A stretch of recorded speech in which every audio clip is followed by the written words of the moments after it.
Ceritanya dimulai pas ada cowok lagi ngaca, mukanya bingung banget. Si cowok ini nanya ke diri sendiri, gue ini siapa anjir? Pas lagi asik-asiknya ngaca, di pantulannya malah ada orang lain yang ngeliatin balik. Sambil ngeliatin cowok itu, dia nanya namanya siapa. Cowok yang rambutnya hitam ngaku namanya Leoyor. Nah, di sisi lain, yang rambutnya putih, bilang namanya Granvel Claudia Arpeus Rom. Si Claudia ini ngakunya sih penerus keluarga kerajaan. Nggak lama kemudian dia lagi nyapin teh. Cowok yang rambutnya putih itu nuangin.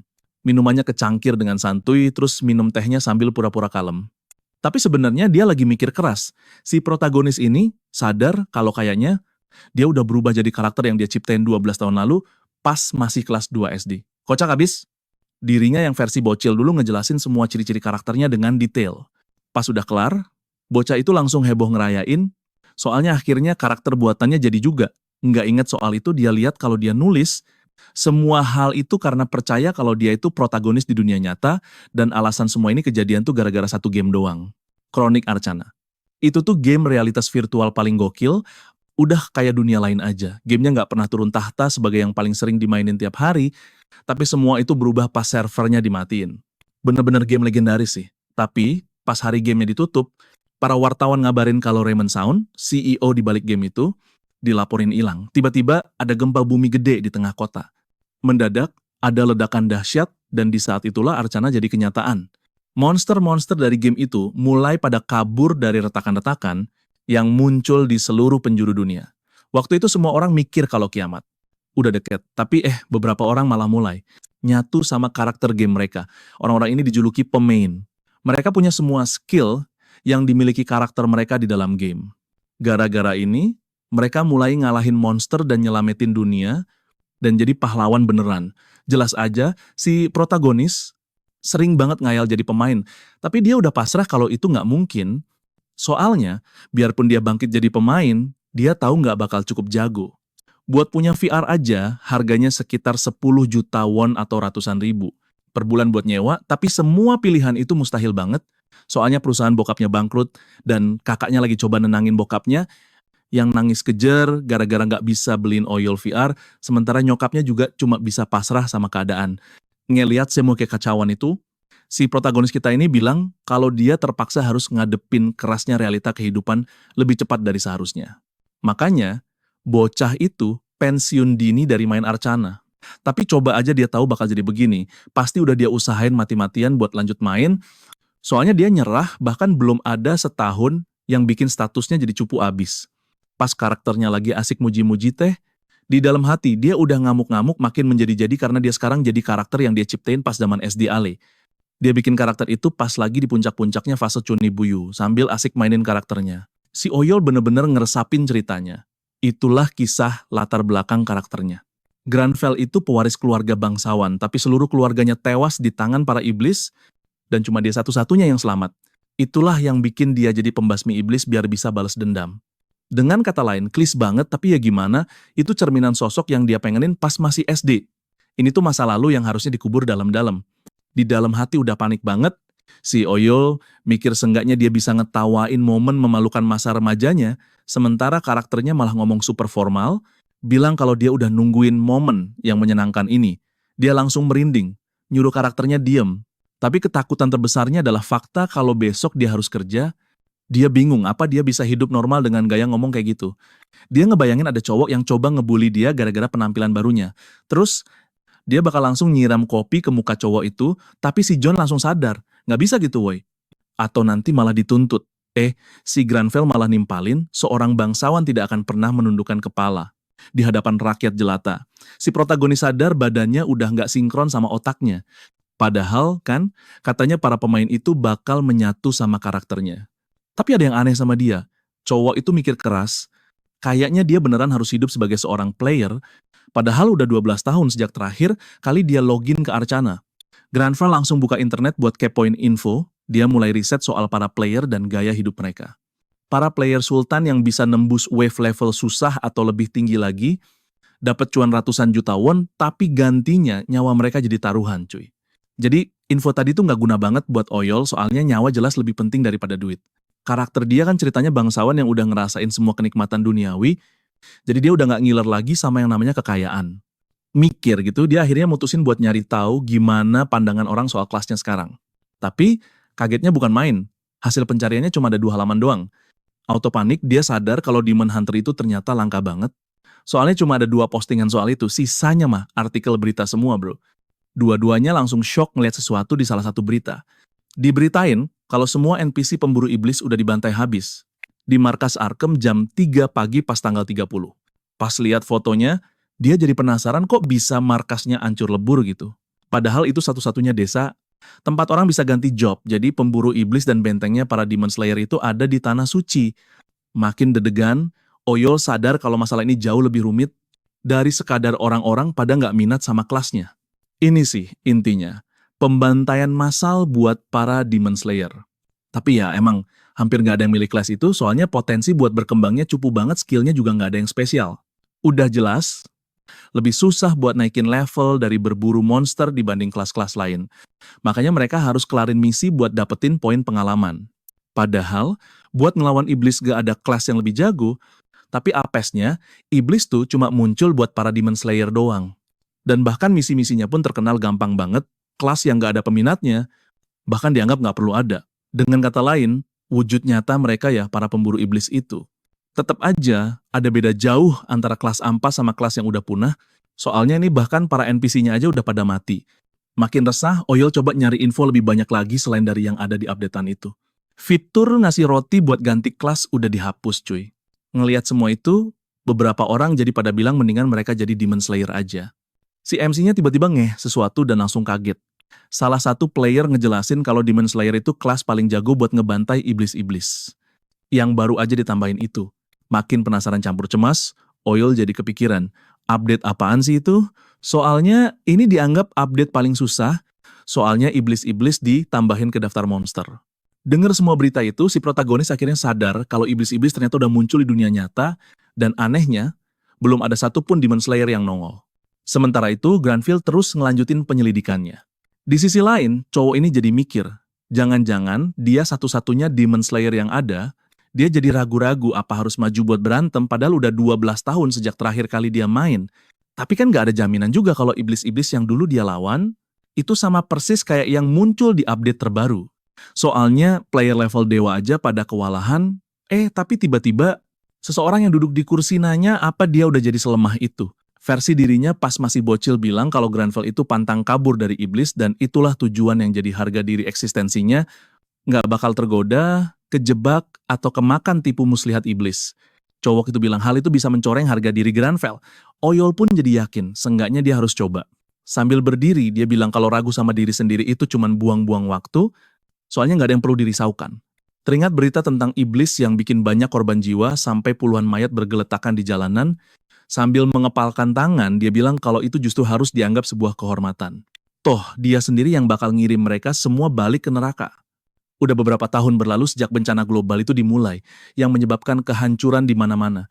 Meski begitu, umat manusia berhasil bangkit dari abu, jalanan kembali ramai, dan penuh kehidupan lagi, dan semua orang dengan cepat beradaptasi dengan realita baru.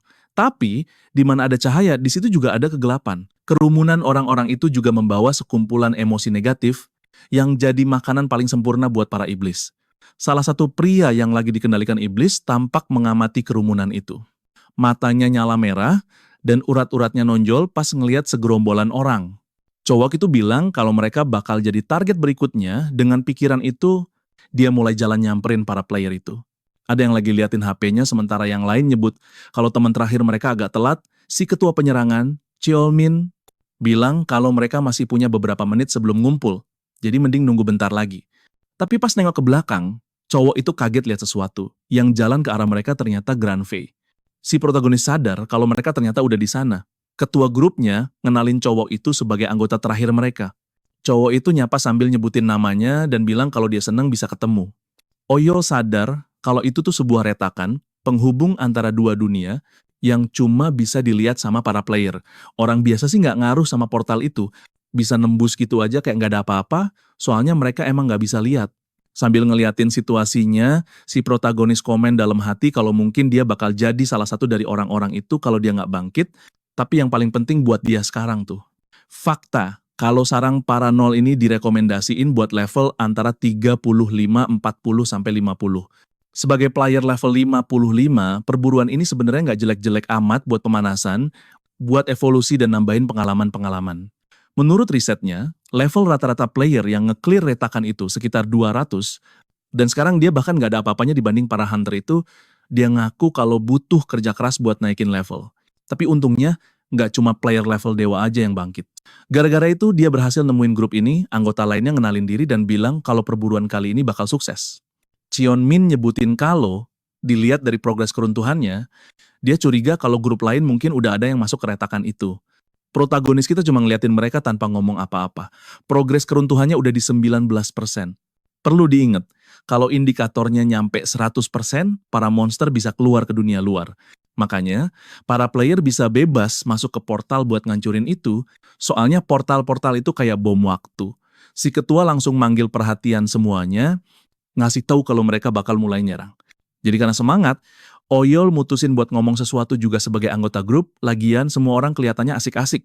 Tapi, karena tumbuh besar di rumah bareng 3 kakak cewek, dia jadi cepet belajar baca situasi biar nggak cari gara-gara. Tapi ya gitu deh, Grenfell cuma nyuruh semua orang buat Wallace, kan ada dia. Dan, cuek bebek, si Cheolmin malah nanya apa teman-temannya udah pernah ngelawan para nol. Tokoh utama kita langsung sadar, mendingan mingkem aja deh daripada salah ngomong. Mereka dapat peringatan kalau udah masuk ke gudang. Gudang makanan sarangnya para nol. Retakan itu ternyata ngebawa mereka ke sebuah stasiun kereta bawah tanah yang udah hancur lebur total. Gengnya si protagonis langsung masuk ke tempat itu, siap-siap buat ngadepin 2 musuh di depan. Si Jion bilang, mengingat tempat ini sarangnya para monster, mereka harusnya ada di sini dong. Si ketua tim nyeletuk kayaknya ada tim lain yang udah masuk duluan, tapi dia buru-buru nyemangatin teman-temannya. Katanya karena ini stasiun transit, mereka bisa dapat loot bagus kalau milih rute yang bener. Semuanya langsung iyain. Katanya sih percaya sama omongan pemandu mereka. Tapi Grenfell ngerasa ada yang janggal. Cheongmin ngedeteksi para nol ada di jarak sekitar 70 meter dan nyuruh semua orang buat siap-siap. Si ketua tim langsung ambil posisi sambil teriak dia bakal mulai duluan. Yang lain jadi pada panik denger itu, nyuruh si ketua buat nunggu dulu. Sambil ngamatin situasi, tokoh utama kita sadar kalau di timnya ada 1 tanker, 2 petarung jarak dekat, dan 1 penyihir. Jelas banget ini tim yang seimbang. Tapi anehnya, si tanker malah nggak ngelindungin teman-temannya, malah sibuk ngehajar 2 musuh itu. Dia yang ngurusin sebagian besar kerjaan bertahan, sambil ngasih damage juga, dan ngebiarin si penyihir yang ngurusin 3 serangan itu. Si Oyol sadar, bukan urusannya juga buat pusing mikirin betapa cupunya teman-teman satu timnya. Mereka udah coba nyuruh si ketua buat sabar dulu. Tapi di sisi lain, masalah dia yang sebenarnya itu ada di inventorinya, soalnya dia nggak punya senjata bagus sama sekali. Dengan kata lain, tujuannya adalah ngindarin pertarungan sebisa mungkin, sampai dapat perlengkapan yang lebih GG. Tiba-tiba, beberapa anak panah melesat ke arahnya. Di saat itu juga, Grenfell langsung ngelirik ke arah mereka. Ternyata, segerombolan monster lagi maju ke arah kelompok mereka. Ini jelas serangan dadakan. Jadi dengan cepat dia nyuruh semua orang buat ngumpet di balik pilar. Semuanya berusaha bertahan sekuat tenaga. Sam Wook bilang jumlah mereka kebanyakan dan mereka nggak bakal bisa bertahan ngelawan gerombolan itu. Si cowok pirang mulai kena beberapa anak panah. Karena udah nggak ada jalan kabur, mereka manggil-manggil ketua timnya minta tolong. Nanyain si Cheolmin lagi ngapain. Sementara itu, Cheolmin Jeonggon malah terus-terusan teriak. Minta dia cepetan balik, tiba-tiba ada yang teriak nyuruh waspada pas seekor nol langsung nyerang dari belakang. Si cowok auto panik tingkat dewa, ngeliat pedang si monster udah di depan mata. Tiba-tiba tuh makhluk kena gebuk sampai mental jauh. Soalnya si jagoan kita sukses nembakin panah dan langsung bikin dia tumbang. Grenfell nyeletuk, kayaknya kita lagi ngelawan anjing kampung nggak terlatih nih. Dan meskipun sebenarnya dia malas kotor-kotoran, tapi ya udahlah, nggak ada pilihan lain. Jonggon bilang makasih sambil mikir, nih orang ngomongnya kenapa gini amat ya, sementara si Oyol langgep emang udah wataknya gitu. Seongguk lagi sibuk nyerang monster, tapi ada 2 yang berhasil lolos dari pertahanannya, sambil ngasih tahu kalau di belakang mereka masih banyak lagi. Dia nyuruh teman-temannya buat waspada. Para nol itu lari kenceng, matanya nyala-nyala, ngeluarin cahaya merah. Si cewek kicap saking takutnya, bilang kalau dia bingung harus ngapain. Si protagonis nyuruh dia tenang, ngeyakinin dia kalau dia bakal ngehabisin semua yang berani deketin mereka dan minta dia siapin serangan pamungkas. Abis Grenfell nancepin 1 panah lagi, si cewek langsung bilang, oke, siap. Jeonggon nanya berapa lama lagi dia butuh waktu buat ngeluarin serangannya.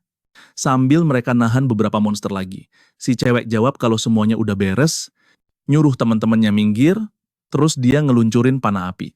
Dengan itu, panahnya langsung ngehantam banyak nol, bikin ledakan gede banget di situ. Sambil buka mata pelan-pelan, si cowok rambut pirang penasaran apa cewek itu berhasil ngeberesin semuanya. Terus si Jonggo nanya ke si protagonis apa dia baik-baik aja, tapi dia malah nyuruh buat merhatiin yang lain. 3. Sementara itu, Granville lagi ngeliatin mayat-mayat gosong. 4. Pas dia lihat panah perak, dia mikir apa panah itu bisa diambil. Si cewek ngasih ramuan pemulihan cepat ke si tanker. Di sisi lain, teman mereka yang satu lagi kelihatan kesel banget. Dia mulai ngumpatin pemimpinnya sambil mukul-mukul armornya. Si cowok nanya ada apa? Terus Jonggon yang udah emosi nanya kenapa dia nggak ngebantuin mereka pas monster-monster itu muncul. Padahal si chairman jelas-jelas ngejebak mereka terus nanya gimana ceritanya dia masih bisa ngaku-ngaku jadi tank setelah kelakuannya kayak gitu. Tiba-tiba tuh orang malah nyengir lebar. Di saat yang sama, mulai kedengeran suara-suara aneh menggema di tempat itu sambil dia ketawa kayak orang gila. Getarannya makin lama makin kenceng.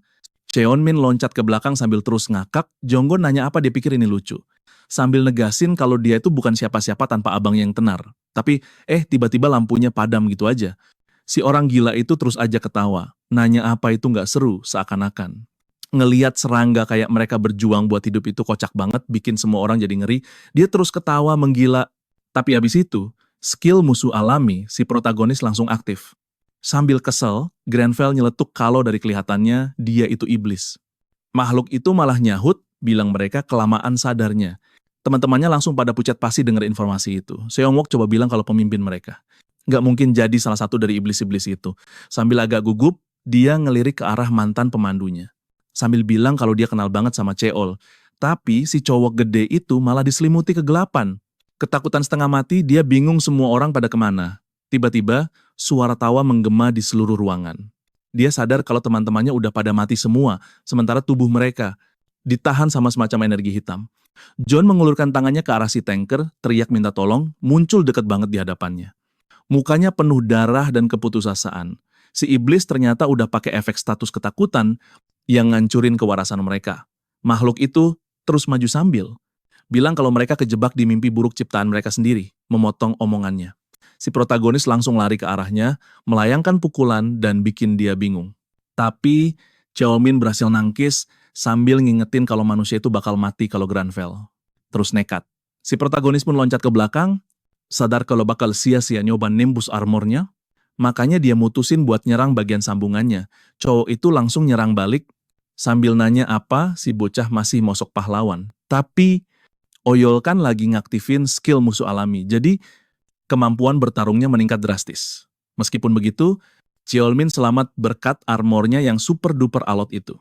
Masih semangat, si iblis coba melancarkan tebasan lagi. Di sisi lain, Randall menghindar dengan cukup gampang, sementara cowok itu nyindir kalau manusia itu emang pengkhianat, soalnya barusan aja si protagonis ngobrol baik-baik sama dia, dan sekarang malah mau bunuh dia. Nggak peduliin omongannya.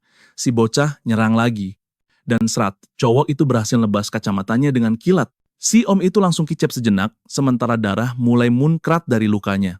Dia langsung ambruk ke tanah sambil jerit-jerit kesakitan. Si iblis auto ngamuk parah, ya iyalah. Secara dia dilukain sama manusia, dia juga ngeh kalau senjatanya itu perak asli bos. Si jagoan kita langsung nyuruh Cheolmin buat nggak usah coba-coba ngajak ngobrol, karena predator itu nggak pernah ngobrol sama mangsanya coy. Abis ngomong gitu, saat itu juga Granville langsung nodongin senjatanya ke kepala musuhnya. Dalam hati, si om itu ngedumel, kok bisa sih semuanya jadi ambiar begini? Dulu adiknya pernah nanya gimana kabarnya. Soalnya, akhir-akhir ini dia kelihatan jaga jarak.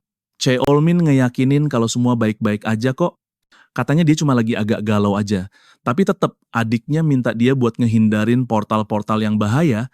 Tapi abis itu dia ralat omongannya, malah nyuruh dia berhenti aja masuk portal dan mending gabung ke guild adeknya aja jadi analis.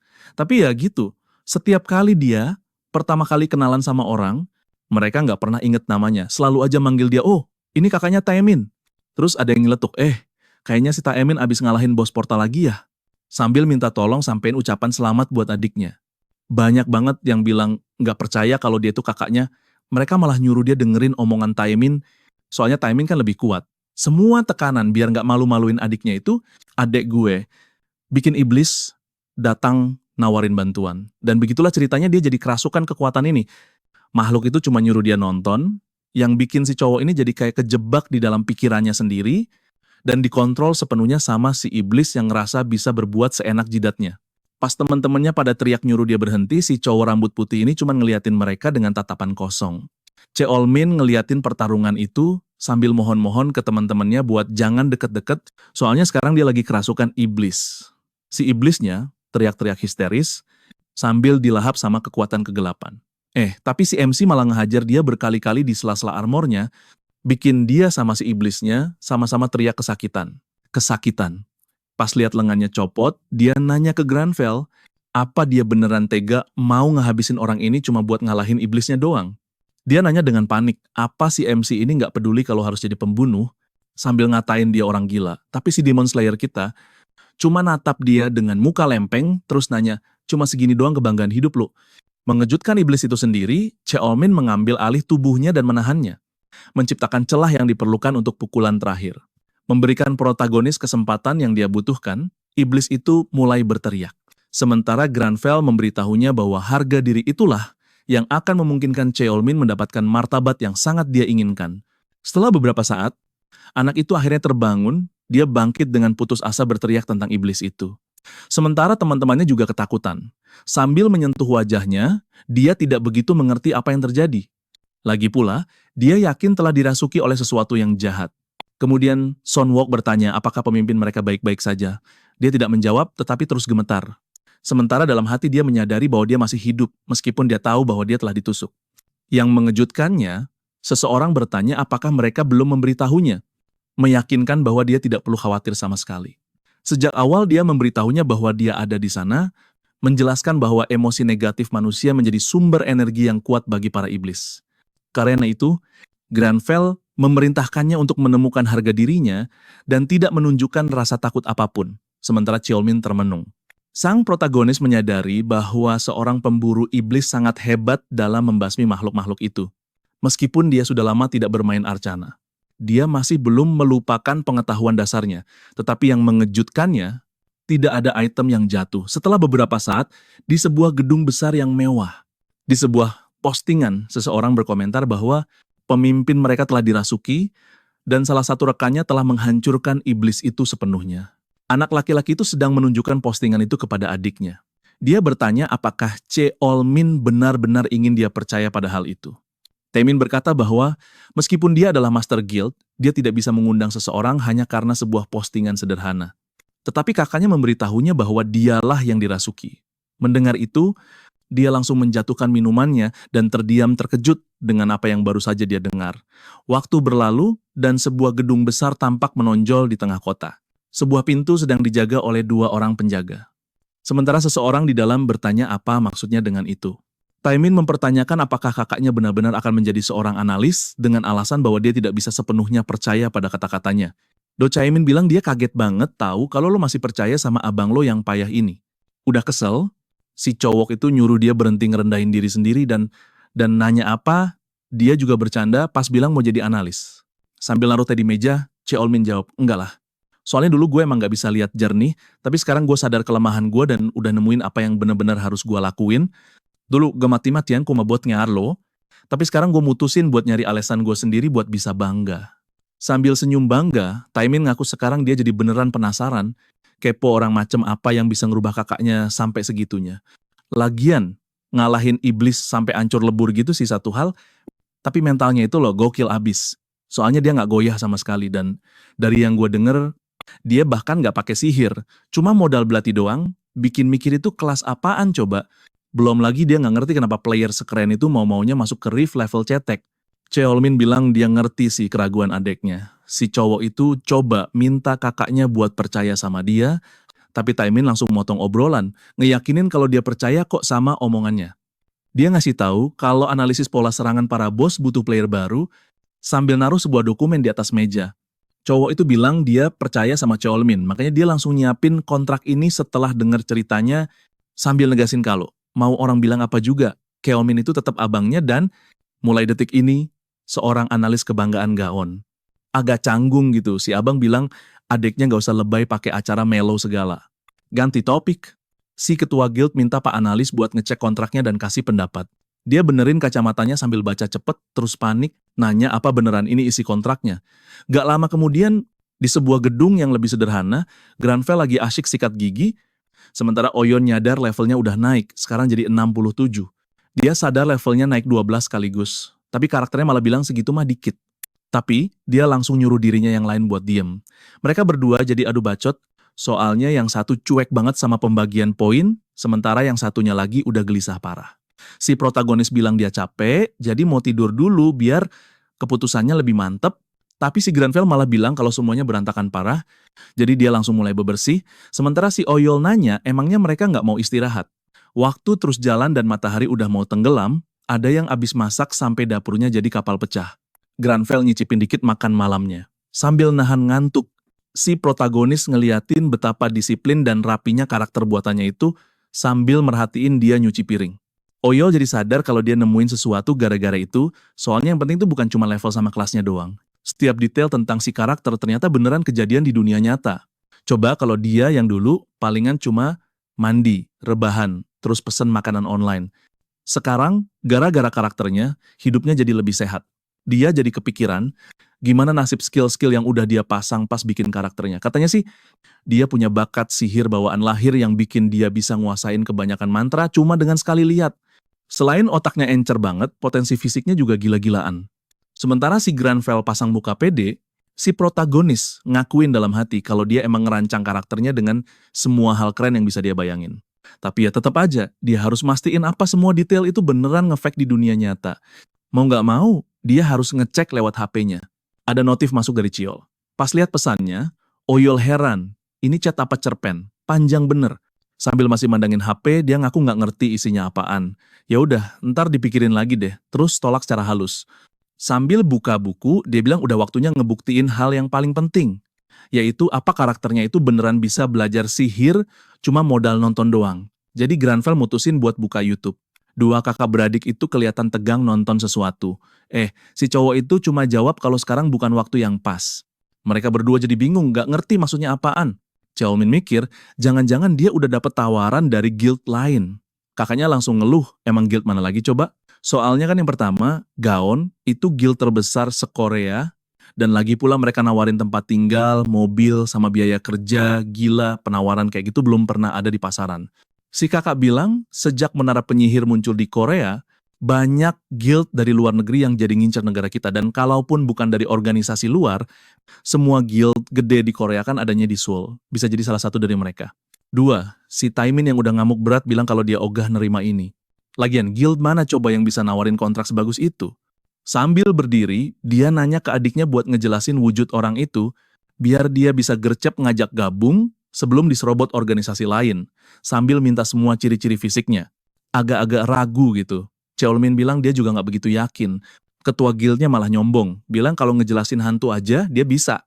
Sambil nginget-nginget, si adik bilang kalau kakaknya bener 100%, nyebut si protagonis itu makhluk halus, soalnya dia kayak seorang bangsawan yang keluar langsung dari cerita horor, tapi anehnya keren banget gitu loh. Dengan karakternya, dia bisa ngelihat dasar-dasar dari mantra sihir, dan yakin banget bisa ngeluarin mantra itu kalau mananya cukup. Sambil ngelus-ngelus kepala Granville, cowok itu bilang, sememalukan apapun masa lalunya, dirinya yang dulu itu udah ngasih kekuatan paling dewa.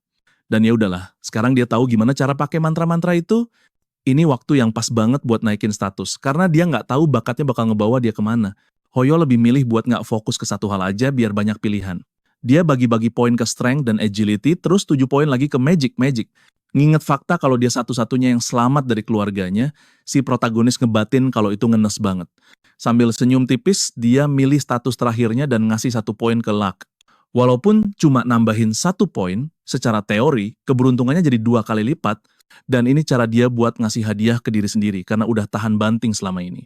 Sambil merem, dia bilang siapa tahu dia bisa nemu koin nyasar di jalanan gara-gara keberuntungannya. Tiba-tiba dia kaget dan pas ngeliat sesuatu, mereka berdua ngeliat ada jendela sistem muncul yang nampilin notifikasi. Dengan was-was, si protagonis bilang kalau ini sih lebih dari sekadar koin receh, pas sadar kalau itu quest kelas. Quest itu judulnya awal dari serangan balik. Dia baru sadar kalau quest emang jadi langka banget sejak Arcana jadi dunia nyata, soalnya NPC yang ngasih quest juga udah jarang.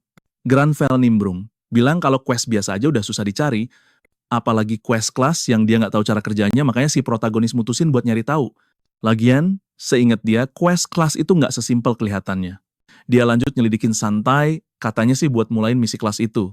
Harus ngobrol dulu sama Ksatria Suci Giver. Gila, ini misi langka banget cuy. Yang cuma dikasih ke satu pemain per kelas bisa mulain aja udah. Auto jadi trending topik dan bikin pemainnya langsung meroket di papan peringkat. Mikirin itu, si bocah ini jadi kepikiran. Kayaknya mustahil deh misi kelas ginian nyamperin dia. Soalnya dia kan cuma pemain level 67. Tapi anehnya, entah gimana ceritanya, kejadian beneran. Dia sadar ini pasti beneran soalnya kan, jangan-jangan dia satu-satunya pembasmi iblis yang tersisa. Ya pantas aja sih, nggak kaget. Markas Arkan itu kan emang tempat nongkrong utamanya para pembasmi iblis.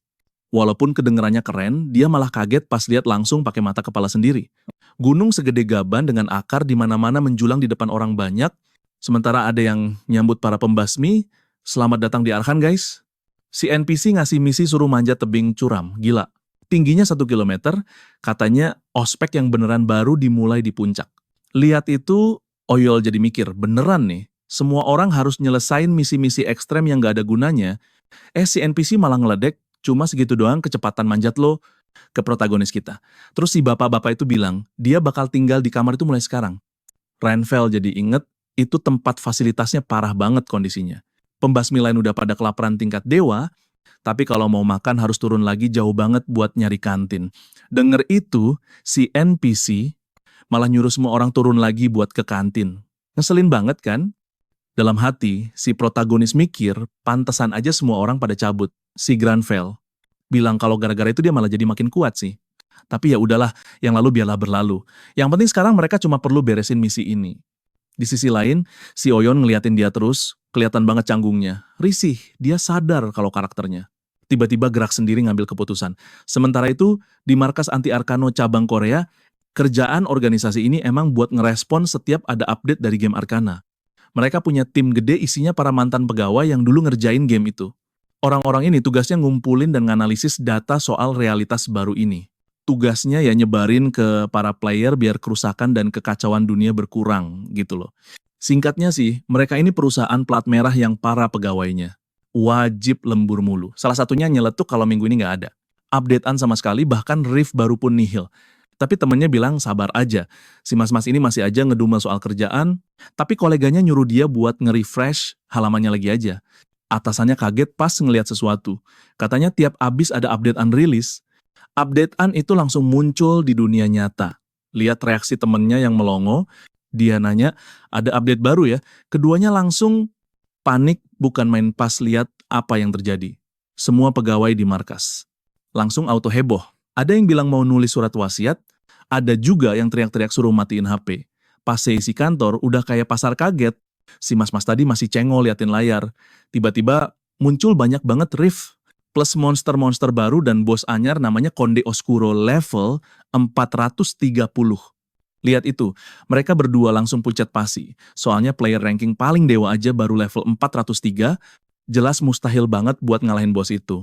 Si masnya bilang ini bakal susah banget, bahkan buat para player sultan sekalipun, biarpun mereka ngeroyok bareng. Tapi temennya nyaut, boro-boro ngeroyok, ngumpulin mereka aja belum tentu bisa. Tapi, si cowok ini ngasih opsi lain. Mungkin NPC dari Tore Magica mau bantuin, meskipun mereka cuma gerak kalau menaranya dalam bahaya doang. Jadi, kata si masnya, ya mustahil bisa dikalahin, mau digimanain juga udah kayak vonis kiamat aja ini mah. Sambil masih melototin layar kompi, si masnya nyeletuk kalau portalnya kayaknya bakal hancur deh. Temennya yang ketakutan langsung nyemprot. Ngomongnya santai amat, soalnya kalau riffnya gagal dihancurin, itu monster bakal nongol ke dunia nyata, woi. Mendadak panik, si masnya baru sadar kalau selama ini updatean game.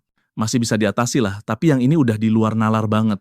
Di sisi lain, misi si tokoh utama kita judulnya Awal dari Serangan Balasan, soalnya dia itu pemburu iblis terakhir yang masih hidup. Sambil nyeruput teh, Granville ngaku dia nggak nyangka banget. Pas latihan biar jadi makin GG, dia punya tantangan harian lari 20 km, push up 1000 kali, pull up 500 kali sama 300 burpee. Gempor dah waktu lagi belanja, si protagonis baru nyadar badannya geter-geter gak karuan, sambil mikir emang bisa ya orang kayak dia tiba-tiba latihan sekeras ini. Gak lama kemudian, Si Oyol nyiapin cemilan yang bentuknya ancur banget, gara-gara gemeteran mulu, karakternya bahkan nggak bisa bikin roti lapis kayak biasanya. Tapi ya udahlah, cowok itu buka jendela sistem dan sadar paling nggak target hari ini kelar juga. Soalnya kalau bukan karena gengsi Great Fate-nya, dia pasti udah nyerah dari tadi. Gimana pun juga, akhirnya misi nyebelin itu beres, dan dia yakin banget malam ini bisa tidur nyenyak.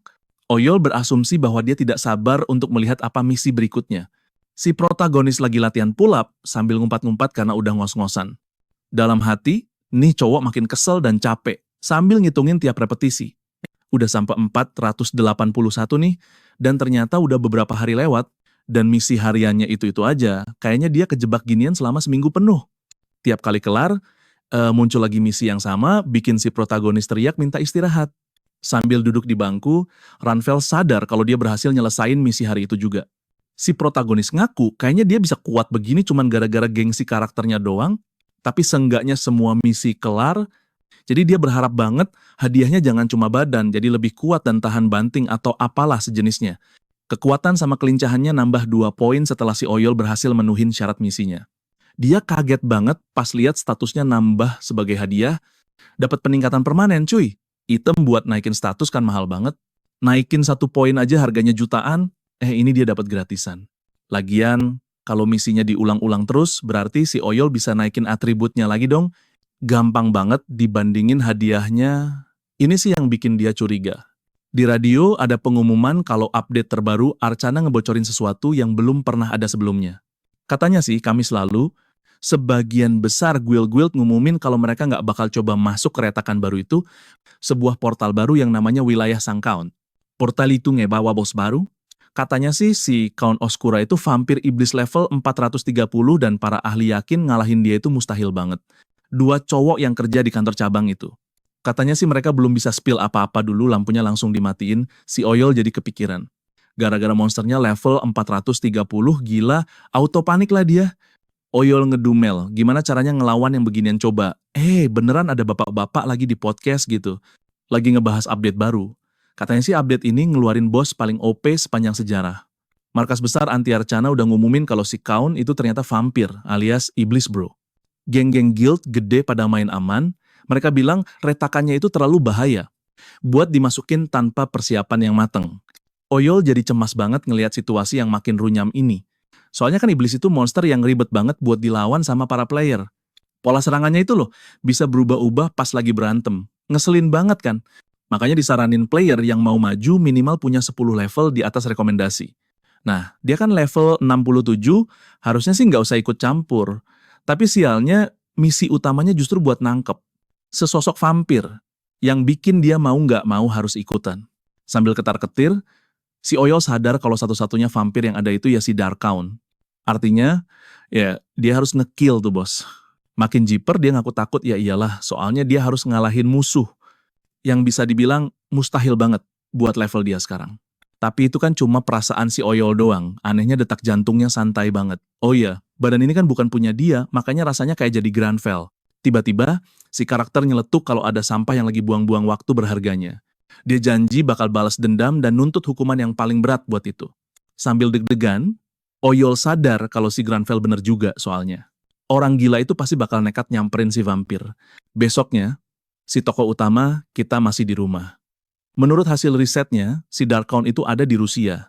Jadi tujuan pertamanya adalah menara penyihir, soalnya menara penyihir itu punya portal yang bisa dipakai buat teleportasi instan kemana aja sesuka hati. Si protagonis senyum tipis sambil ngeliatin itu, mikirin cara paling efisien buat nyampe sana. Oyol sempat mikir, naik taksi aja kali ya. Tapi Granvel langsung nyamber, katanya mending berangkat sekarang juga. Sambil pakai baju, dia ngomel sendiri kalau dia udah telat banget. Tapi pas nyampe pintu, dia berhenti. Bilang ada sesuatu yang kelupaan. Dia ngambil beberapa kantong teh. Terus bilang kalau jam ngeteh itu nggak boleh dilewatin sama sekali. Di depan menara sihir segede gaban, si protagonis nyuruh orang asing buat pakai jaket. Buset, wartawan udah pada ngerubungin tempat itu. Semua orang pada heboh banget pengen tahu update terbaru soal situasi ini. Salah satu dari mereka kaget lihat wartawan bejibun banget. Semua ini gara-gara gosipnya Gilgeon mau datang ke menara. Terus si bocah nanya, nggak bisa teleport aja apa? Tapi si bapak-bapak itu ngejelasin kalau cuma player-player special doang yang bisa begitu. Tapi tiba-tiba si bocah kaget di depannya nongol si Taemin sama gengnya. Para wartawan langsung gercep ngerubungin mereka, nyari-nyari perhatian si ketua guild. Si pemuda ini mulai nyelip-nyelip di antara kerumunan, sambil nanya apa si player udah nemu cara buat ngalahin monster itu. Tapi si Cheolmin nyuruh semua orang buat tenang dulu dan simpan pertanyaannya buat nanti aja. Tapi si Kowa Kitsui malah bilang kalau dia nggak punya strategi apa-apa, katanya guildnya nggak pernah ngerencanain hal ginian jauh-jauh hari. Dia ngeyakinin semua orang kalau mereka masuk duluan dari guild lain buat nyuri stat di kompetisi ini. Dia ngumumin nggak bakal bagi-bagi strategi, biarpun banyak yang bilang ini demi perdamaian dunia, ceunah. Tapi kalau emang beneran gitu, ya para player harusnya masuk aja. Ngapain nungguin strategi kayak sekelompok cupu? Tiba-tiba ada yang teriak kalau itu geng Shining, sambil nyuruh semua orang buat beresin barang-barang mereka. Semua wartawan langsung pada mohon-mohon biar ketua Guild Rocks mau ngelirik mereka. Cowok lain bilang ke ketua guild, kalau mereka harus cabut dari situ gara-gara kerumunan. Salah satu dari mereka nyeletuk katanya sih, si orang gaun itu emang gede bacot doang. Si Rox bilang kalau si Taemin pasti lagi panik.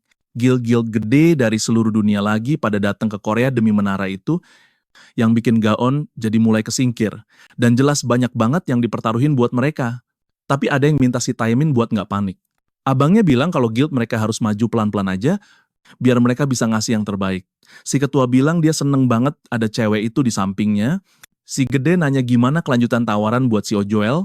Tapi si Cheolmin ngejelasin kalau itu ketunda gara-gara ada update. Terus si cowok itu bilang, katanya sih bocah itu kuat banget, jadi mungkin dia bakal nyoba ngadepin retakan baru itu. Makanya kemungkinan besar mereka bakal ketemu. Di dalam bus, si Granfell lagi asik nonton video di HP-nya. Videonya tuh nunjukin demo dari player level 300. Si protagonis nyadar kalau ini video ke-100-nya tentang sihir. Sekarang dia jadi agak lebih ngeh gitu. Buat ngeluarin mantra tuh ada 3 tahap. Cek mana, interaksi sama mananya, dan terakhir, manifestasi. Gitu doang, dia langsung ngeluarin sihir yang sama persis kayak di video, sampai bikin salah satu penumpang di bus kaget. Sopirnya langsung negur si bocah buat nggak pakai skill di situ. Dan, si sopir malah nyuruh karakternya yang minta maaf loh.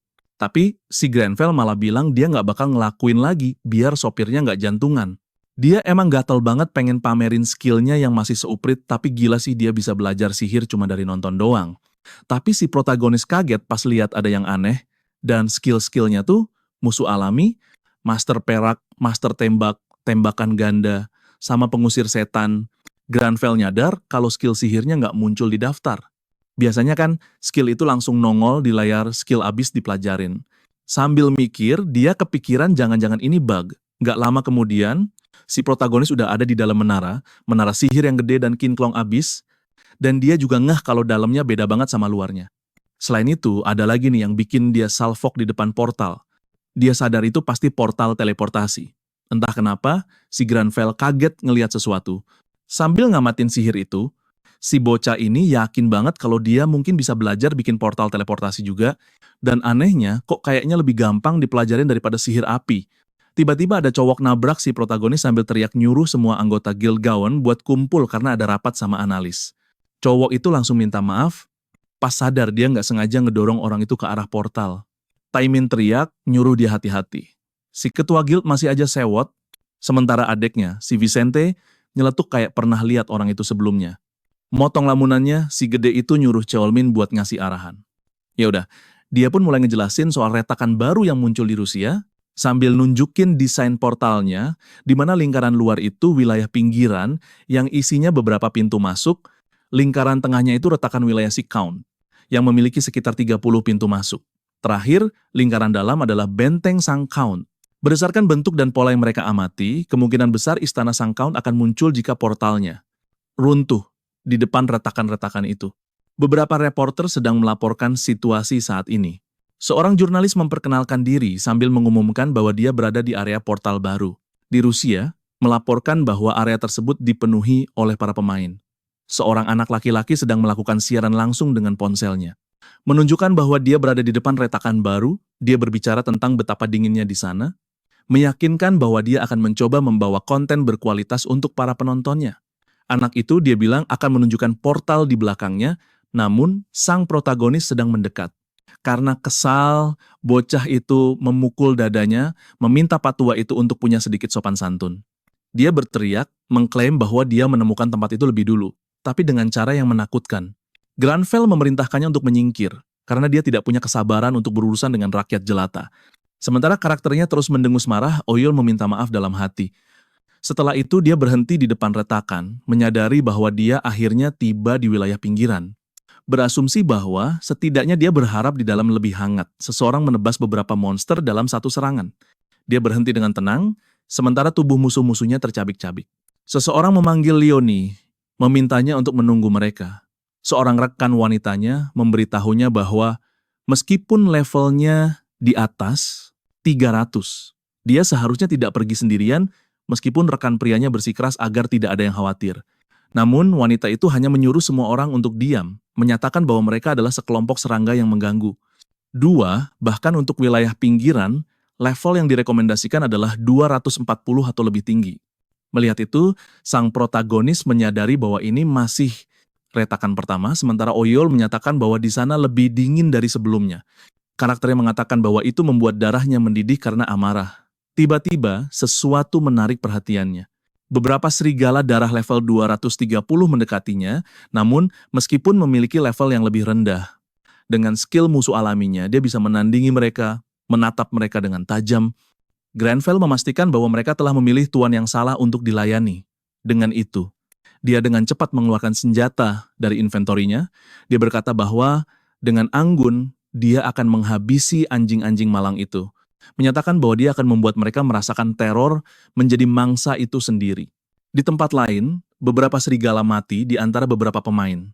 Leonie sedang menendang satu lagi, mengutuk mereka semua sambil tidak berhenti melontarkan hinaan. Beberapa anggota guildnya coba nenangin dia, tapi si ketua masih aja pasang muka sangar, padahal udah ngos-ngosan parah. Dia diam bentar, matanya ngeliatin bangkai salah satu monster. Salah satu anak buahnya ngeluh, bilang ini monster kagak ada abisnya, tapi cewek lain malah nyaut kalau mereka cuma banyak bacot. Anehnya, si Leonie bilang ada yang ganjil di sini, soalnya cacing-cacing itu kayaknya nggak ada takut-takutnya. Kayak nggak punya rasa takut gitu loh. Teman-temannya pada nggak percaya, nanya, maksud lo apaan sih? Tapi cewek itu ngeyel, bilang beneran ada yang aneh, terus dia nanya ke teman-temannya apa anjing-anjing itu. Anjing-anjing itu bukannya harusnya berisik ya pas lagi diburu, semuanya langsung pada tegang pas sadar omongan dia bener juga. Tapi nyatanya nggak ada suara berisik sama sekali dari mereka. Tiba-tiba suara gaduh sama auman keras menggema di antara gunung-gunung. Ini jelas bikin mereka panik parah, sambil bilang ini serem banget. Kagetnya lagi, semua baru sadar kalau monster-monster itu nggak bersuara sama sekali pas mereka habisi, dan pada bingung, ini sebenarnya ada apaan sih? Leonie langsung ngibrit, nyuruh semuanya buat ngikutin dia. Si protagonis kita lagi pakai busurnya buat nyerang, dia lagi ngumpulin energi manusia di ujung anak panahnya. Granville ngelewatin 3 tahap buat ngeluarin mantra saktinya, yang akhirnya bikin serangannya keluar. Dia langsung nembakin panah api. Serigala-serigala itu ngeliat temennya kebakar hidup-hidup sambil pada mundur dikit. Si protagonis dengan gercep nyiapin serangan berikutnya. Leonie jelas kaget setengah mati ngeliat semua itu. Ngeliat api segede itu, dia jadi bingung. Itu apaan, anjir? Si Granville, di luar dugaan, malah lagi asyik ngeteh, duduk santuy di atas batu. Dia nyeruput minumannya sementara api berkobar di sekelilingnya. Salah satu cowok di sana sadar kalau itu adalah sebuah skill yang namanya panah api. Sementara ketuanya bingung setengah mati, itu orang siapa? Soalnya, gimana nggak aneh dia masuk ke retakan ini pakai celana bahan sama sepatu pantofel coba. Dan yang paling gokil, dia malah ngeteh di tengah-tengah kebakaran. Salah satu dari mereka nyeletuk, jangan-jangan itu orang YouTuber. Kan lagi zaman tuh orang-orang nge-live ginian. Dia ngira mungkin si cowok itu ngikutin guild mereka sampai ke sini. Si cewek itu langsung teriak ke si protagonis, nyuruh dia buat cabut dari situ. Soalnya bahaya banget buat orang biasa. Tapi, si Granville cuma ngelirik cuek, terus lanjut nyeruput tehnya lagi dengan santuy. Teman-temannya pada nahan ketawa, sementara Leonie udah emosi, gila, berani-beraninya dia nyuekin gue. Cewek itu langsung nyamperin si protagonis maksa biar didengerin. Tapi anak buahnya buru-buru ngingetin si ketua buat tetap fokus. Sambil ngeliatin pasukannya, dia masih kayak bingung gitu. Anjir, tiba-tiba mereka udah dikepung sama mayat hidup. Anak-anak guild langsung pasang kuda-kuda. Mereka pada panik gara-gara kemunculan monster dadakan itu, ternyata itu gerombolan bandit berdarah. Levelnya aja 230, gokil. Leonie langsung teriak anak buahnya buat nyerang. Tanpa basa-basi, mereka langsung nurut, ngeluarin serangan bertubi-tubi ke para monster. Salah satu dari mereka teriak, "Woi, hati-hati, beda sama monster biasa, zombie-zombie ini bawa senjata cuy." Si ketua guild ngamuk parah, bantai beberapa monster sambil bilang, "Ginian doang mah bukan masalah." Tiba-tiba ada yang teriak, "Leoni, lihat atas." Cewek itu langsung dongak ke atas dan kaget pas sadar ada beberapa mayat hidup. Yang lagi pada pakai busur buat nyerang mereka, monster-monster itu udah siap nembakin panahnya. Buset, mereka baru sadar kalau dikepung sama satu pasukan penuh, langsung pada bingung mau ngapain. Tapi si protagonis kita malah ngehela napas panjang ngeliat situasi genting ini. Leoni kaget dong, ah. Kok bisa-bisanya itu cowok masih santai aja? Cewek itu nanya, "Lo gila ya? Situasi kayak gini kok malah minum-minum?" Pemimpin zombinya teriak ngasih komando serang, si ketua guild langsung membeku di tempat. Dia bingung harus gimana, sementara ratusan anak panah udah melesat ke arah mereka. Tapi tiba-tiba, aura mana mulai keluar dari si protagonis yang lagi asyik natap cangkirnya. Sekali lagi dia ngelewatin 3 tahap buat ngeluarin kekuatan sihirnya. Dia mikir, kalau mau pakai skill ini segede yang dia mau, kayaknya butuh lebih banyak sihir. Dan kalau ada yang salah, dia bakal langsung pingsan otomatis. Tapi mungkin aja sihir yang bisa dia pakai, bukan skill dari game. Ya udah, dia langsung aktifin skill yang paling dia pengenin itu. Langsung deh, ada reaksi gede di sekitarnya, sampai-sampai cangkirnya mulai melayang di udara. Tiba-tiba cangkirnya ngilang gitu aja, terus muncul cahaya yang silau banget sampai-sampai si Leoni harus nutupin matanya. Pas dia buka mata lagi, dia kelihatan agak cemas. Anak buahnya pada kaget dan nanya, "Loh, kok udah nggak ada apa-apa lagi?" Soalnya kan, tiba-tiba muncul gunung batu raksasa di depan mereka. Si ketua guild shock berat.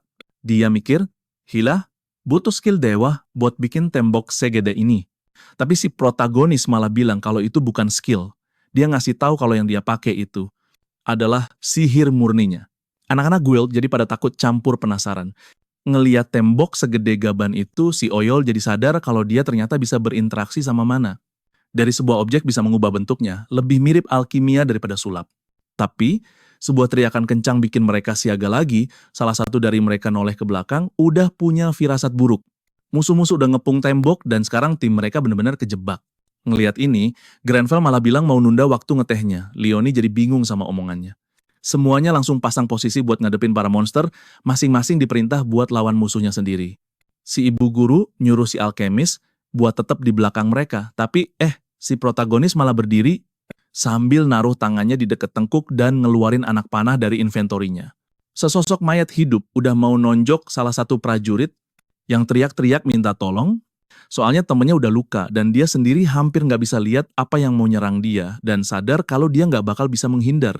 Tapi tiba-tiba, monsternya kena hantam sesuatu. Kaget, prajurit itu lihat musuhnya hancur lebur cuma dengan satu anak panah, dia jadi mikir, emang kita punya pemanah se-GG ini, ya? Tapi yang bikin kaget, serangan itu ternyata dilepaskan sama si protagonis. Dengan rasa bingung campur penasaran, Leoni bertanya-tanya gimana caranya seorang pemanah bisa bikin tembok-tembok itu. Tapi dia malah pakai sihir api di panahnya. Bikin Leoni sadar kalau itu adalah panah api yang tadi. Ketakutan, cewek itu jadi nggak ngerti lagi kenapa seorang penyihir bisa pakai busur panah sama alkimia di waktu yang bersamaan sambil ngedumel lagi. Ini orang sebenarnya siapa sih? Gak lama kemudian, semuanya udah pada lebih tenang. Ngobrol-ngobrol sambil dikelilingin bangkai monster. Salah satu prajurit nyamperin ketua guildnya, ngasih tahu kalau setelah nyisir area sekitar, mereka nggak nemuin zombie lagi. Terus sambil agak bete, si ibu itu cuma ngucapin selamat atas kerja bagus mereka. Sambil ngeliatin Grenfell, cewek itu ngaku kalau dia mulai sebel, soalnya dia ada di retakan bahaya. Tapi kok mukanya santuy banget. Lagian, dia kelihatannya nggak capek sama sekali, padahal sebenarnya si protagonis cuma lagi nyembunyiin rasa lelahnya. Dia ngaku malu sih bilangnya, tapi mereka mungkin udah rata sama tanah kalau nggak ada cowok itu. Kata Leoni, si Grenfell ini kayak pemain level dewa, tapi dia belum pernah dengar namanya dan dia juga ngaku kalau cowok itu lumayan cakep. Dia jadi mikir harus bilang makasih nggak ya, tapi jadi sebel lagi pas inget tadi dicuekin. Tapi cewek itu langsung salting pas si cowok ngeliat ke arahnya. Sambil gugup, cewek itu nanya-nanya sendiri kenapa dia ngeliatin gue, jangan-jangan gue yang kelamaan natap dia.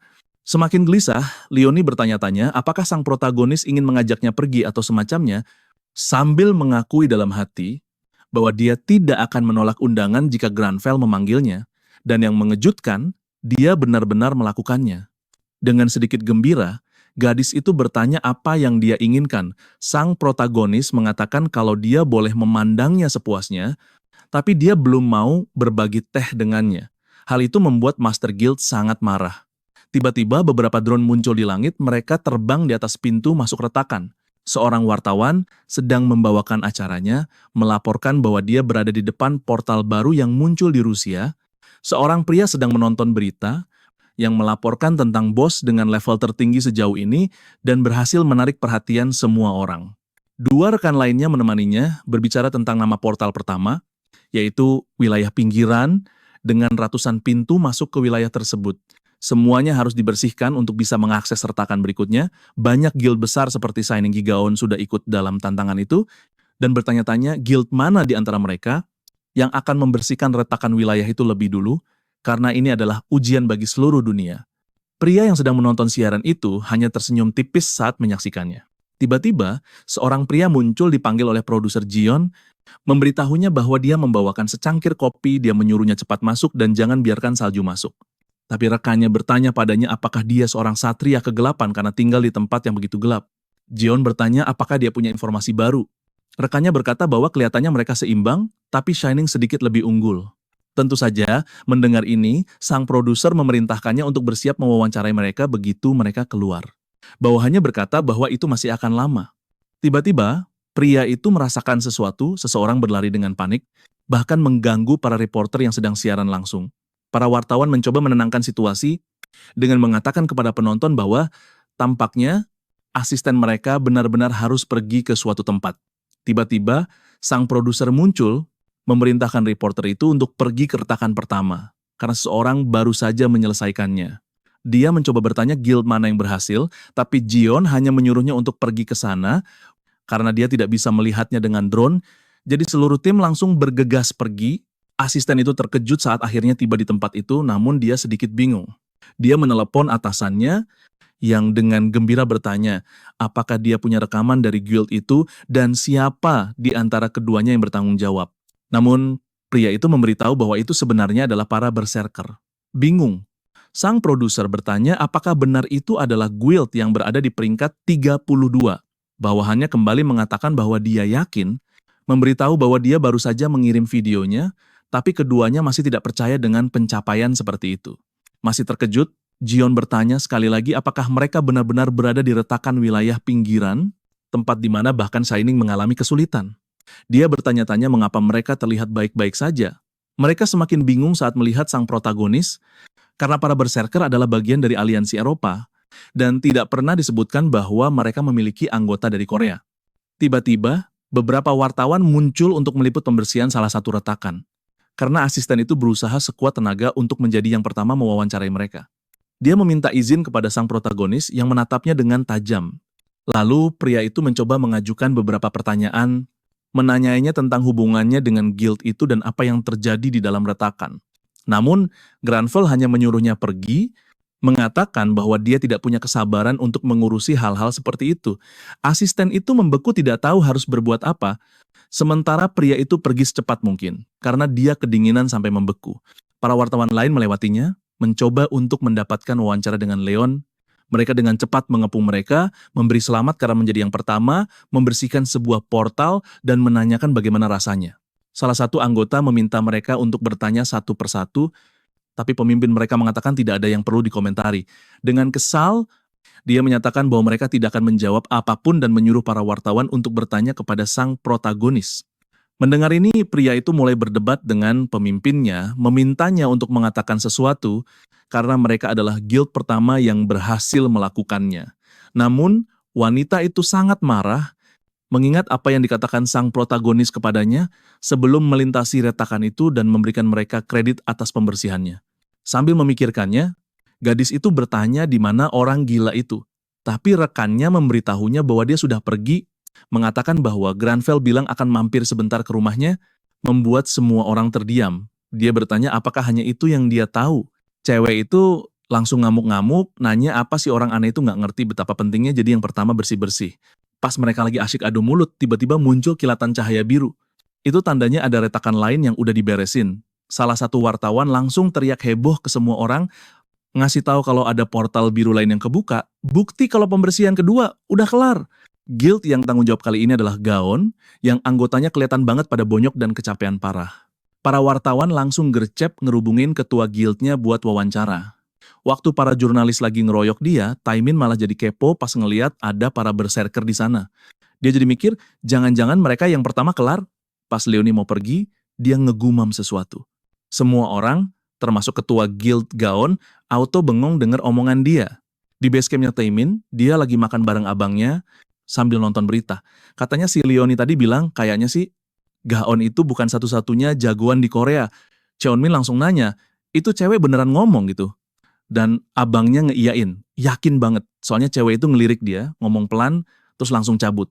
Sementara Taimin kesel sama kelakuan mereka yang belagu, abangnya malah kepikiran sama kalimat soal guild itu. Bukan satu-satunya jagoan. Si Bongsor itu masih emosi banget, ngasih mangkok minyak ke temennya sambil bilang udah nggak nafsu makan lagi. Cheonmin nebak, mungkin maksud dia itu, dia ketemu orang Korea lain di dalam retakan. Sementara itu, temennya nyadar kalau si Taimin ternyata udah ngabisin semua makanannya. WKWK. Mereka nanya apa mungkin itu orang dari Sinfa, tapi abangnya jawab kalau mereka masih di dalam portal. Yang bikin si cowok itu makin bingung campur kesel. Sambil mikir keras, cowok itu bilang dia nggak yakin. Coba nginget-nginget siapa lagi yang lebih kuat dari guild mereka.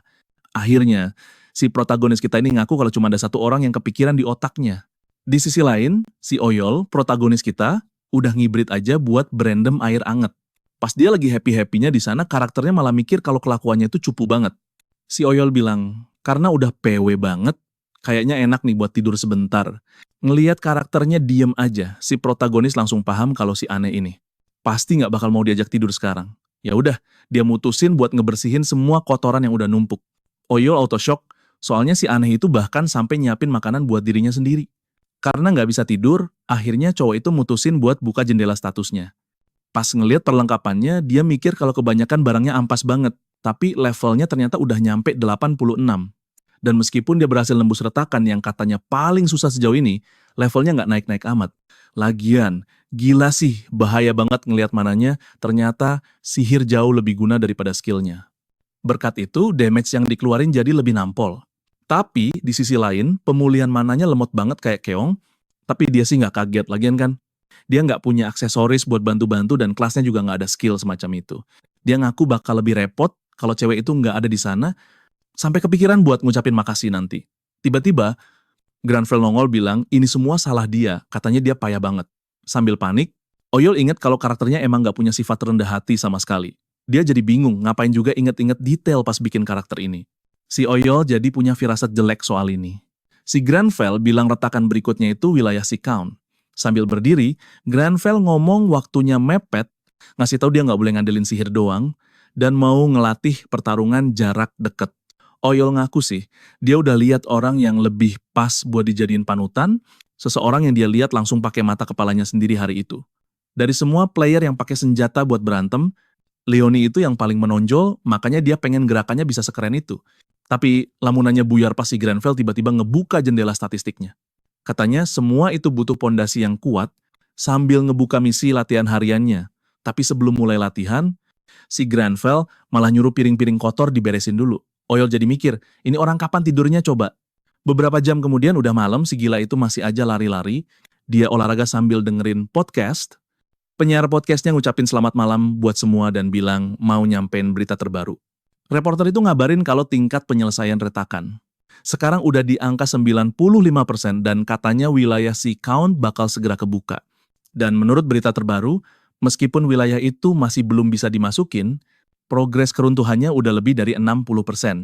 Para ahli bilang kalau begini terus, portalnya bakal hancur sendiri dan monsternya bakal lepas semua. Seluruh guild Gaon lagi nontonin berita ini, semuanya kelihatan cemas banget sama situasinya. Sambil panik, Taemin nggak percaya. Soalnya kan baru juga 1 hari sejak retakannya kebuka. Kakaknya ngejelasin ke dia kalau semakin makin tinggi level monsternya, makin cepat juga retakannya hancur. Si Gede nanya, apa peningkatan mendadak ini gara-gara monsternya dapat buff atau gimana? Dos Cheonmin bilang dia perlu nyelidikin lebih lanjut di camp Arcana hari itu juga. Siangnya, si produser gebrak meja sambil negasin kalau pasti ada alasannya. Soalnya mana ada monster biasa yang tiba-tiba jadi dewa gitu aja. Asistennya nanya, gimana caranya kita bisa nemuin alasannya kalau analis dari guild-guild paling gede aja angkat tangan? Makin panik. Si Jion sadar kalau mereka gagal nemuin jawabannya, dunia ini bakal kiamat beneran pas retakannya hancur nanti, tahun 2011. Dia udah kebayang, begitu monster-monster mulai tumpah dari portal, manusia, para player, dan semua makhluk hidup akan mati. Beberapa portal berita udah rame ngebahas soal kemungkinan wilayah si Count bakal runtuh. Si protagonis ngaku kalau nggak ada yang tahu alasannya, soalnya hal kayak gini belum pernah kejadian. Lagian info itu cuma bisa didapat dari Arkham, makanya dia nyimpulin kalau pilihan terbaik ya cuman ngebut. Para vampir kan bagi-bagi kekuatan lewat darah, atau lebih tepatnya, si Dark Count itu kayaknya abis bagi-bagi kekuatannya. Makanya, pas monster-monsternya pada koit, kekuatannya langsung balik lagi ke yang punya, dan kemungkinan besar si vampir itu nyebarin lagi kekuatannya ke monster-monster di wilayahnya. Nah itu dia alasan kenapa progres kehancurannya tiba-tiba ngegas. Oyol kaget denger ini dan langsung kepikiran kesimpulan lain, kalau para player nge-clear portal di wilayah Count, ada kemungkinan gede benteng si Count malah ikutan hancur. Di waktu yang sama, Granville nyeletuk kalau vampir iblis itu bahkan nggak pantas dipanggil Count. Lagian, seorang bangsawan sejati itu nggak pernah inget-inget apa yang udah dia kasih ke rakyatnya. Gitu loh. Dia itu cuman orang bodoh yang udah nyoreng nama baik bangsawan dan karena itu bakal diadili pakai tangannya sendiri. Si protagonis sampai kaget denger kata-kata itu sambil ngeliatin karakternya lagi, ngambilin beberapa amplop TikTok. Si Oyol nanya, "Kalian nggak pada tidur?" Tapi Granville jawab, "Istirahat mah nanti kalau udah mati." Nah, retakan di wilayah Count itu, rekomendasi levelnya antara 350 sampai 400. Dan sisa waktunya cuma 5 jam sebelum portalnya hancur total. Di depan wilayah si Count, ada orang yang lagi siap-siap mau ngomong sesuatu. Seorang cowok ngenalin diri sebagai Witchen dan ngomong bakal ngasih info paling update buat penontonnya. Cowok itu pun mulai ngejelasin soal progres kehancurannya, yang udah nyampe 70%, dan meskipun ini jam 3 pagi, banyak banget guild yang udah pada ngumpul di depan retakan. Si cowok ini ngasih tahu fakta unik, katanya nih, meskipun wilayah pinggiran punya 200 retakan, wilayah intinya sendiri cuma ada 30. Karena alasan ini, para guild jadi harus sharing pintu masuk plus poin X dan juga item-itemnya yang semuanya dibagi berdasarkan kontribusi. Makanya penting banget buat para guild untuk kerjasama. Dia heboh banget, katanya mereka bahkan bisa ngeliat 2 guild paling jago di ranking. Nyambung ke bagian 11, penonton di chat ngasih tahu si cowok kalau Cheolmin barusan lewat di dekatnya, yang langsung bikin dia heboh dan coba nyariin. Misalnya nih, Taimin nanya apa abangnya nemu sesuatu setelah ngecek sekitar. 2, dia mulai ngomongin soal penelitiannya, bilang kalau bakal datang hari di mana mereka nggak punya pilihan lain selain rebutan retakan sama guild lain. Si cowok itu bilang Guild Shining gerak ke utara dan kayaknya sih mereka ketemu sama Tianxi Tongji guild ranking 2. Dia juga nyebutin kalau guild Berserker bakal masuk bareng 2 guild lain, soalnya mereka mancing banyak saingan pas nutup retakan pertama. Tiba-tiba, ada beberapa orang mulai jalan ke arah kelompok Gaon. Jaemin nyengir gila dan nanya ngapain para kroco itu pada ngeliatin. Ternyata itu guild ranking 4, Inazuma. Sambil senyum-senyum, Kazuma bilang, "Kebetulan banget ya, guild Gaon ada di depan portal yang mau dia pakai." Si cowok yang lagi ngumpet kaget ngeliat apa yang lagi kejadian, sementara penonton di chatnya pada penasaran apa guild Jepang bakal ngelawan guild Korea. Dua-duanya mulai saling sindir soal Inazuma yang belum buka cabang di Korea. Si Bongsor nanya apa dia mau ribut. Sama aja, yang rambut gondrong nanya apa Taemin beneran mikir punya kesempatan buat ngelawan kelompoknya. Dua kubu itu mulai saling tatap-tatapan tajam, udah siap-siap mau baku hantam. Wichang heboh banget soalnya dia satu-satunya streamer di situ, tapi ada yang teriak bilang kedua tim bakal tanding. Gerombolan wartawan lari ngelewatin dia, pada rebutan mau ngeliput momen itu. Pokoknya mereka harus dapat rekaman bentrokan lagi, soalnya Shining lagi saingan sama Tianxi Tongji. Cheonmin coba nenangin suasana, bilang kalau yang paling dikhawatirin itu.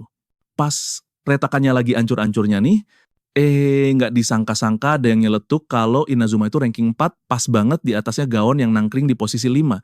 Mereka juga ngebanding-bandingin ranking kedua ketua guild, nyebutin kalau si Kazuma ada di peringkat 6, sementara Taimin di urutan 11, makin panas aja kan persaingannya. Denger itu, dia langsung nggak bisa nahan diri, ngeklaim kalau gengnya duluan yang nyampe di sana. Karena itu, mereka bakal ngehancurin lawan mereka sampai jadi remah-remah. Abangnya langsung gercep siap-siap, terus si reporter ngelaporin kalau segitu dulu infonya. Dia bilang kalau kedua guild itu udah masuk ke retakan buat adu jotos, soalnya mereka emang udah lama banget jadi rival bebuyutan. Makanya guild ranking 5 ini, bareng sama guild ranking 4, langsung jadi pusat perhatian semua orang gara-gara bentrokan mereka.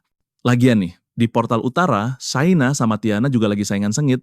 Dan di gerbang selatan, ada 3 guild lain yang lagi baku hantam, yaitu geng Berserkers, dari Second Sunny sama Bohemian. Sementara itu, progres kehancurannya udah nyampe 80%, dunia udah di ujung tanduk cuy. Di sisi lain, si protagonis kita malah lagi duduk santuy sambil ngeteh. Dia udah ada di dalam wilayah si Count, tapi boro-boro tahu dia masuk dari portal mana tadi. Si Oyol bilang kalau dia nyadar sesuatu abis dari retakan terakhir, dia jadi ngerti kalau keabisan mana itu bahaya banget. Dia mikir, pokoknya harus nemuin cara buat pakai sihir biar lebih efisien. Nah, dari situlah dia ngembangin sihir berbasis alkimia yang bisa ngebentuk komponen benda pakai mananya.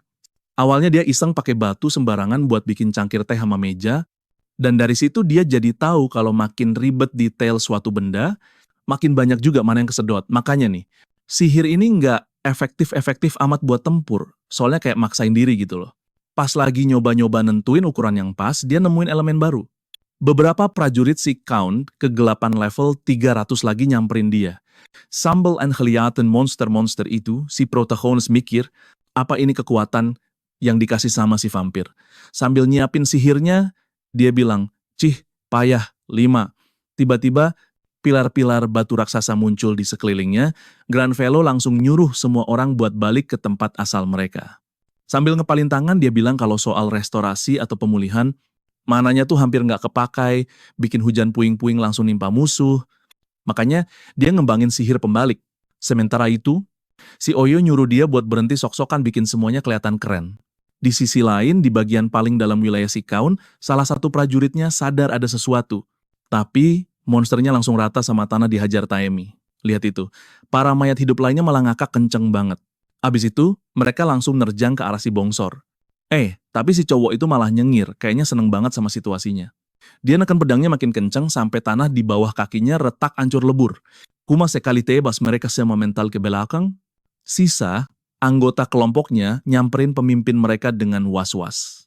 Cowok itu ngaku kalau emang aneh, soalnya mereka cuma bunuh 10 doang selama perjalanan ke sini. Tiba-tiba, ada yang manggil si Master Guild, ngasih tahu kalau dia udah ngamatin dan situasi yang sama juga terjadi sama Inazuma. Cewek itu bilang kayaknya mereka juga bunuh kurang dari 10 monster sejak mereka masuk. Padahal guild mereka lari ke arah berlawanan, tapi tetap aja dua-duanya nyaris nggak nemu musuh. Nggak disangka, Kazuma nongol di depan mereka berdua.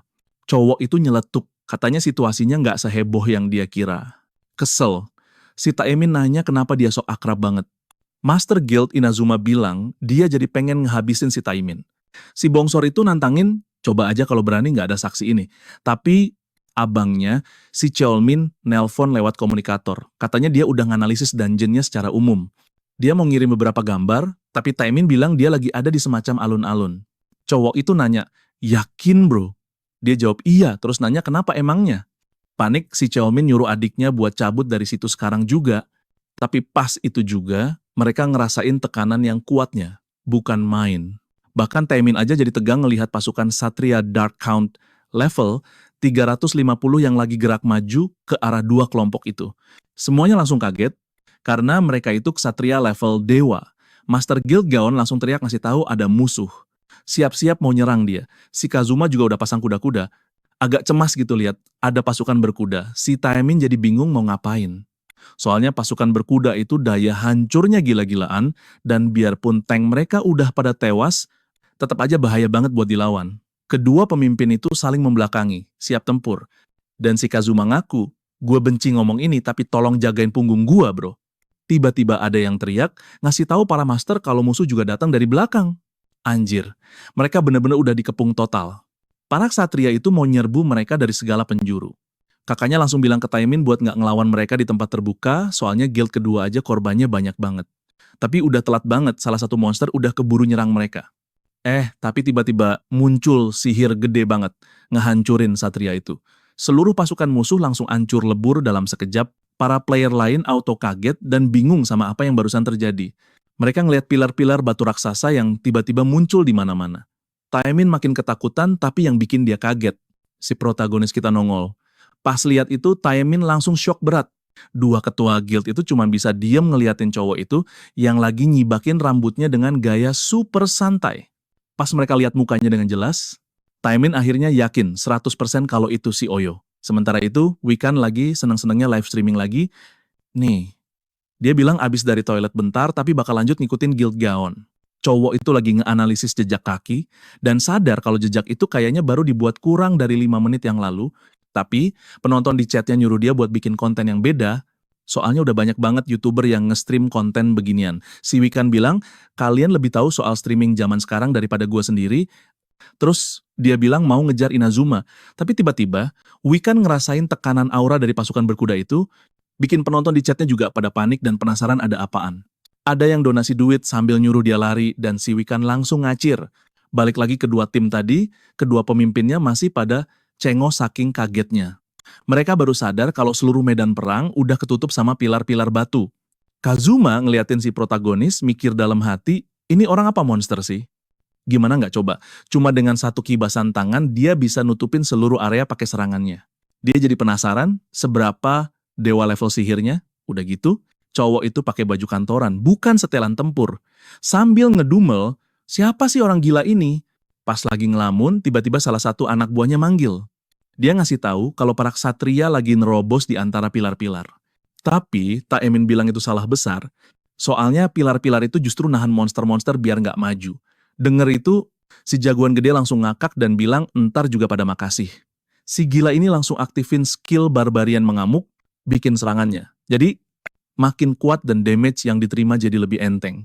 Salah satu ksatria ngeliat ke satu arah, kayaknya kaget gitu. Ternyata Taimin udah lompat buat nyerang, sambil teriak kalau sekarang dia sanggup ngelawan. Dia nebas sekali dan musuhnya langsung kebelah dua. Gila sih, serangannya kuat banget sampai nebas beberapa satria cuma pakai satu sabetan. Kazuma juga jadi semangat banget, teriak ke semua orang kalau ini kesempatan emas mereka. Gitu deh, semua anggota guildnya langsung maju buat ngadepin musuh-musuh mereka. Nah, cowok yang lagi nge-live cuma bisa diam kaku, antara takut sama takjub. Semua orang kaget ngelihat ada orang squad itu muncul, pada bilang kalau itu kerennya kebangetan. Di sisi lain, si tokoh utama kita masih terus-terusan pakai sihir pembaliknya. Mereka pada kaget ngelihat dia ngelawan pasukan kavaleri sendirian. 1. Si Wichen nanya ke chatnya. Kalian lihat itu nggak? Ngaku kalau dia aja nggak percaya sama matanya sendiri. 2. Orang-orang pada nggak ngenalin skillnya, pada nanya-nanya ada yang tahu nggak itu player kelas apaan. Pas lihat dia ngeluarin belati, penonton jadi makin bingung, soalnya mereka kira tokoh utama kita itu seorang mage. Sebelum pakai senjatanya, dia lihat durabilitas pisaunya masih 100%. Kayaknya dia nggak mau buang-buang durabilitasnya, terus dia kepikiran ide lain. Kalau dia mainin mana di belatinya, dia bisa ngubah bentuknya jadi benda lain terus dibalikin lagi ke bentuk semula, mungkin tanpa ngurangin durabilitasnya. Soalnya kan, pas dia ngubah batu jadi cangkir, cuma cangkirnya yang punya durabilitas, dan pas dibalikin, batunya jadi nggak punya status itu lagi. Dan kalau sihirnya punya fitur kayak gitu, harusnya sih itu bisa banget dilakuin. Jadi dia langsung hajar musuhnya, naik level lagi. Sementara si Oyol seneng banget gak perlu keluar duit lagi. Isi chat langsung pada nanya, itu beneran belati? Sementara itu Taemin kelihatan capek banget abis pertarungan tadi. Semuanya lagi pada sorak-sorai sambil muji-muji teman Steamnya, tapi si Grenfell malah santuy ngeteh kayak nggak ada beban sama sekali. Gak lama, abangnya ngingetin dia lagi kalau itu loh cowok yang dari tadi diomongin. Tapi si ketua guild bilang dia juga udah sadar dari tadi dan karena akhirnya bisa lihat langsung, dia bertekad buat mastiin gak ada orang lain yang dapetin dia. Apalagi si Kazuma, dia bahkan rela nawarin bagi hasil 100% penuh buat dia doang sambil mikirin keuntungan lain yang bisa ditawarin. Eits, tapi tiba-tiba ada yang manggil si jagoan kita nih. Cowok itu nyamperin, say hi, terus ngenalin diri. Dia nanya boleh gak wawancara kilat. Sementara kolom chatnya langsung auto rusuh. Tapi para prajurit malah gercep nyamperin dia, semuanya pada heboh bilang dia GG banget, pada nanyain si jagoan ini orang Korea apa Jepang, terus ngajakin join guild, mereka nggak. Tiba-tiba, si Taimin motong pembicaraan dan mulai jalan nerobos kerumunan. Si ketua guild itu ngenalin diri, katanya sih udah denger banyak gosip soal si Hoyol. Cowok gede itu bilang kalau dia bahkan udah nge-DM buat ngajak gabung. Tapi si Grenfell malah nyeletuk kalau yang dia lihat cuma sekumpulan rakyat jelata nggak ada akhlak. Sontak semua orang langsung bengong, terus dia ngasih tahu kalau karena itu dia nggak bakal jawab pertanyaan apapun. Si Taimin masih aja mematung dengan tangan yang udah terlanjur diulurin buat salaman. Para netizen di kolom live langsung heboh, katanya gila, keren parah. Di salah satu headline berita langsung muncul, player misterius sebut mereka semua rakyat jelata gak sopan. Sementara itu di tempat lain, Guild Shining udah berhasil ngalahin saingan beratnya, Tain Chiaton di markas mereka. Kelihatan banget mereka lagi pada kesel soal sesuatu sambil mantengin hasil pertarungan si jagoan kita. Si ketua guild kelihatannya tertarik tuh. Terus si Rox nanya ke teman-temannya minta pendapat mereka soal apa yang barusan terjadi. Si cewek bilang, mana gua tahu, kan dia cuma seorang pemanah. Temennya yang satu lagi nyaut, udah gue bilang buat yang ke 1000 kalinya nih ya. Kalau dia juga beneran nggak punya ide sama sekali. Terus si Dimitri nyeletuk orang sebeken Rox. Mana ngerti sih sama keputusasaan kita, dia negasin kalau itu tuh susah banget buat bisa dapetin pertemuan itu. Mereka lanjut nontonin rekamannya, si cewek ngakuin kalau si jagoan itu emang beneran gokil. Tapi dia nggak usah pusing-pusing mikir, soalnya mereka bisa bawa dia ke... Si Dimitri bilang ketua guild lagi cemburu, soalnya semua orang ngira mereka yang bakal jadi bintangnya. Habis nge-clear portal pertama, mereka berdua nyoba buat ngeyakinin si ketua kalau ini tuh cuma sesaat doang, dan gimana pun juga mereka masih punya banyak sponsor kok. Denger itu, Camilla bilang kalau udah nggak ada apa-apa lagi, dia mau cabut duluan. Di luar itu, mereka berdua udah mau cabut, tapi si Rock masih aja asik mantengin videonya. Tiba-tiba ada cewek lain masuk ke camp, si penyihir itu nyamperin, bikin si player kaget sambil bilang, gila, ini keren banget. Dia bilang ini kelihatannya sihir, tapi beda, cewek itu peringkat 4 di ranking dunia loh, dan masih ngerjain misi kelas. Cowok satunya nyeletuk kalau dia belum pernah lihat cewek itu sekagum itu sama sesuatu. Tapi si Hang Kwek bebek Aha fokus banget sama tontonannya. Tahu-tahu cewek itu senyum tipis sambil bilang kalau player misterius itu menarik. Nah, di base camp para berserker, semua orang lagi pada melongo ngelihat sesuatu. Leoning lempar selimut ke muka salah satu anak buahnya sambil teriak kalau dia yakin banget cowok itu nggak beres. Nanya apa, kata mereka waktu dia udah ngasih tahu. Teman-temannya nyuruh dia sabar, tapi ini cewek malah makin ngamuk. Sementara itu di markas Guild Inazuma, Kazuma lagi nelpon sama seseorang yang ngasih dia info soal cowok rambut perak itu. Orang di telepon itu nyuruh si ketua guild buat bawa cowok itu ke pihaknya. Si gila ini bilang bakal dia lakuin sesuai perintah, gimana pun caranya. Di sisi lain, seorang reporter nyapa semua pemirsa, ngabarin kalau setelah retakan di pinggiran wilayah si Count juga udah berhasil diberesin meskipun banyak banget drama yang terjadi. Tapi, sekarang mereka harus masuk ke benteng utamanya, yang cuma punya satu retakan dengan tingkat keruntuhan 72%, kebayangkan bakal bahaya banget gerbang terakhirnya. Para player di seluruh dunia jadi tegangnya bukan main, levelnya udah beda. Soalnya kalau sampai istananya jadi nyata, negara Rusia juga bakal hancur. Makanya, mereka ngumumin dukungan penuh buat para player di pertarungan akhir sambil nampilin berita terbaru hari ini yang isinya rekaman si MC kita. Katanya, player itu cuma pakai setelan jas sama mantel doang, gak bawa equipment apa-apa. Para ahli bilang, biarpun gak pakai aksesoris, cowok ini berhasil ngelakuin hal yang dianggap mustahil tanpa bantuan item sama sekali. Mereka ngira-ngira mungkin dia emang gak pakai senjata atau semacamnya, dan cuma ngandelin taktik tempur rahasia. Tapi, si MC ngaku kalau sebenarnya dia emang gak punya satu pun buat dipakai. WK. Seorang reporter ngelanjutin ceritanya pas si MC ngeluarin banyak pilar cuma dengan satu gerakan dan bilang kalau buat dapet jawaban. Nambong langsung dibawa ke si ahli retakan, cuy. Dan katanya nih, si player itu ngeh kalau dia kudu bikin musuhnya nggak bisa gerak. Dia ngubah medannya, terus nyelamatin gaune Inazuma. Abis itu dia biarin mereka gelut sendiri. Katanya sih buat nunjukin rasa hormat kedua guild itu, padahal aslinya mah si Oyol udah kehabisan tenaga, WK. Tapi seenggaknya bocah itu seneng karena dia nggak dihujat gara-gara sok jagoan. Jadi dia mutusin buat ngecek inventorinya aja daripada nonton ulang. Dia baru sadar dapat item pertamanya, sebuah kalung darah terkutuk yang efeknya masih disegel sampai disucikan. Item-item terkutuk tuh emang ngasih efek random abis disucikan. Karena biayanya mahal banget, nggak sebanding sama hadiahnya, banyak yang langsung buang aja. Tapi ya, ada cara lain buat make barang ginian. Si protagonis kita langsung ngaktifin skill exorcisnya, yang efeknya tuh buat manggil iblis pakai ritual, terus bisa nawarin item itu sebagai sesajen. Efek dasar skillnya sih nyerang iblis tanpa bikin orang yang kerasukan jadi korban. Nah, ceritanya jadi beda total kalau ada sesajennya, dia jadi bisa ngundang iblis ke ritualnya. Sama kayak para iblis, Doi bisa nambahin efek ke statusnya, tapi risikonya ya bisa-bisa dia sendiri yang kerasukan pas pakai skill itu. Lagi asik-asik ngatur strategi, si Ceolmin nelpon, si Oyol auto bingung dong. Oyol mikir, ngapain nih orang nelpon? Dengan panik dia ngebayangin bakal dituntut gara-gara udah bikin mereka malu pas live streaming. Makin kesini makin yakin aja Bocah itu yakin seyakin-yakinnya si Granville bakal ngomong yang aneh-aneh, makanya dia kudu tetap kalem dan sopan. Pas pesannya nyampe, si Dainin sama abangnya malah jadi tegang dan kepo sama jawabannya. Si Oyol bilang lagi kalau ini bukan waktu yang pas. Sementara mereka sadar kok kayak dejavu ya.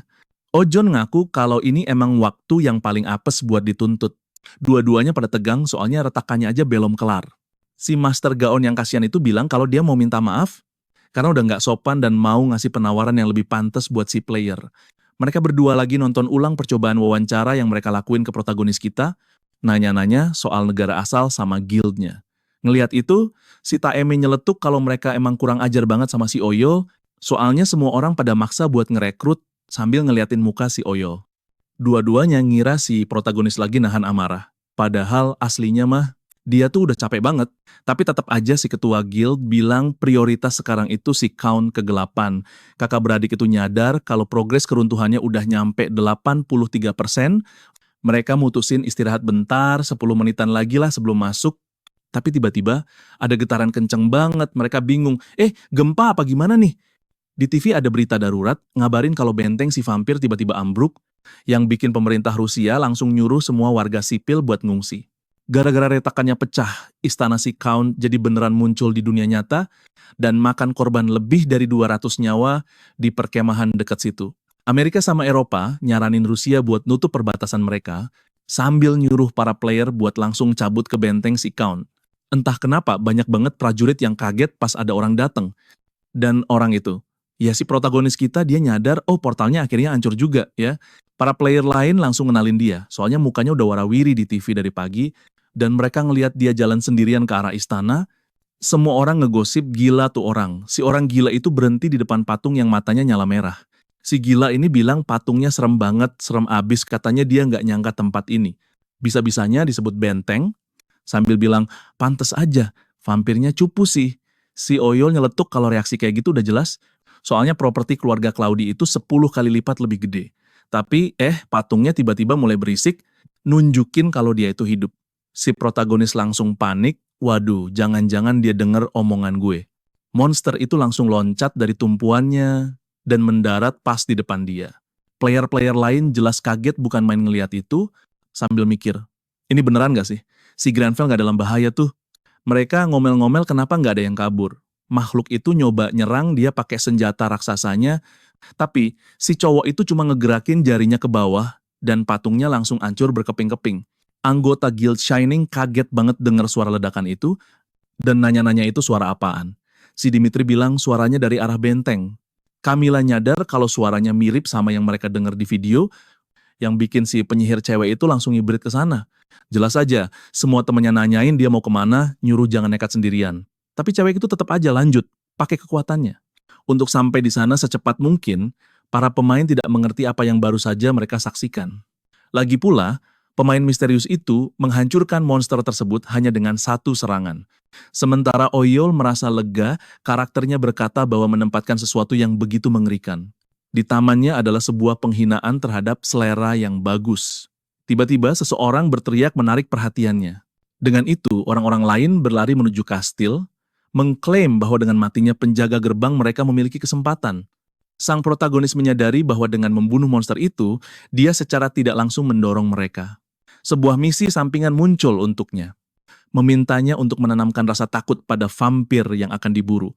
Granville hanya mulai memasuki kastil. Sementara bocah itu bertanya apakah dia benar-benar akan mencoba melakukan itu. Oyol berkata bahwa tidak mungkin vampir level 430 merasakan takut. Namun, karakternya meyakinkan bahwa dia tetap seorang Demon Slayer meskipun begitu. Bocah itu tidak setuju dan bertanya, apa bedanya hal itu? Memasuki sebuah ruangan, keduanya menyadari bahwa itu adalah aula perjamuan. Tiba-tiba, Granville merasakan haus darah yang kuat. Di dinding, beberapa lukisan sang Count dipajang. Sementara, tawa tersembunyi bergema di tempat itu. Bocah itu ketakutan dan merasa takut pada lukisan-lukisan itu. Seseorang menghantamkan pedangnya ke lantai, itu adalah Taemin, yang baru saja memasuki benteng vampir itu. Kakaknya bertanya apakah dia baik-baik saja, dia menjawab ya, memberitahu bahwa dia merasa sedikit sesak napas, mengatakan bahwa sejak dia memasuki lorong itu, yang penuh dengan potret, dia merasa seperti sedang diawasi. Dia juga berkomentar bahwa itu seperti salah satu efek status yang biasa digunakan iblis. Cheolmin memperingatkan bahwa masalahnya adalah lukisan-lukisan itu. Mendengar itu, pria itu memerintahkan bawahannya untuk membakar semuanya. Setelah itu, Taemin merasa lebih baik. Kakaknya berkata bahwa sekarang dia mengerti mengapa para pemain lain mundur. Lagi pula, semua yang ada di sana adalah jebakan karena patung dan potret di dalam ruangan dilapisi dengan efek status, membuatnya mengerti mengapa para Shining masih berada di luar. Pria besar itu khawatir karena dia menderita karena efek tersebut. Bahkan hanya dengan berada di pintu masuk saja, dia bertanya-tanya seberapa parah nanti di dalam. Di sisi lain, Granville tampaknya menyadarinya dengan cepat, menarik perhatian pada potret-potret itu. Tapi sebenarnya, si gila itu sedang kesal. Soalnya mana ada yang doyan makan sambil lihat yang jelek-jelek gini, si cowok itu terus aja ngomel soal selera seni yang ancur banget yang dipunya musuhnya itu, belum lagi soal dana bentengnya, yang menurut dia nggak masuk akal sama sekali. Woi, dia nanya apa si gila itu lagi nyari-nyari properti buat investasi. Tapi tiba-tiba dia diem seenak, ngeliatin tangga super gede yang ngarah ke pintu raksasa. Dengan semangat, Granville bilang, pasti di situ tempatnya. Dan dia nyadar ada bau aneh yang nyebar di udara, ngingat desain tempat ini. Dia yakin banget kalau itu pusat dari kastilnya dan feeling dia sih, si kawan kegelapan pasti ada di balik pintu itu. Dan karena suasananya sepi banget, bisa dibilang belum ada pemain lain yang nyampe sini. Tapi kagetnya, si Hans nongol dengan posisi kebalik sambil bilang akhirnya ketemu juga. Cewek itu bilang dia lihat sihir yang keren banget, dan entah kenapa Granville kelihatan bersinar gitu. Cewek itu nanya apa itu ulah dia, sementara si cowok cuma diam aja. Tapi dia justru kaget ngelihat cewek itu bisa melayang di udara. Pas Hans nanya apa skillnya, si cowok ini sadar kalau dia lagi coba hemat mana, tapi cewek itu malah buang-buang mananya sendiri. Penyihir itu terus aja nanya apa, mereka nggak bisa ngobrol dikit soal skill masing-masing. Tapi si Granville cuma ngeliatin dia dan malah ngomongin soal sopan santun, bikin cewek itu jadi bingung. Si gila itu santai aja nyingkirin dia dari hadapannya. Cowok itu minta dia buat nunjukin sedikit rasa hormat, katanya itu sikap paling dasar yang harus dimiliki seorang murid ke gurunya. Hans natap dia, nggak ngerti sama sekali apa yang barusan terjadi. Dan pas itu, dia mulai ngerasa agak gugup. Si protagonis juga ngerasain sesuatu, tapi bedanya dia kaget campur marah. Di belakang mereka, si kaun kegelapan muncul. Gara-gara itu, skill uniknya musuh alami jadi aktif. Vampir itu bilang dia lagi mikir siapa sih orang lancang yang berani bangunin dia, tapi jadi kecewa pas lihat ternyata cuma dua manusia, sambil ngatain mereka makhluk fana rendahan. Monster itu bilang mereka berdua bodoh banget. Si cewek manggil si penyihir keren itu, sambil nanya dia lagi ngapain. Si gila itu malah nanya ke si kegelapan apa namanya beneran Count, dia minta si iblis jangan bikin dia ketawa. Soalnya dia itu cuman vampir rendahan yang gak becus, sambil ngambil kalung, terkutuknya buat dijadiin persembahan. Granville bilang, atas dosa karena udah berani nyebut diri lo. Si bangsawan itu bakal ngasih dia pelajaran maut, sambil ngaktifin skill pengusir setannya. Yuk gimana guys ceritanya? Asik banget kan? Kalau guys si Yuyur suka parah? Kalau kalian kepo sama lanjutannya, jangan lupa buat subscribe channel ini dan pencet tombol like-nya ya. Kita ketemu lagi di cerita selanjutnya, guys.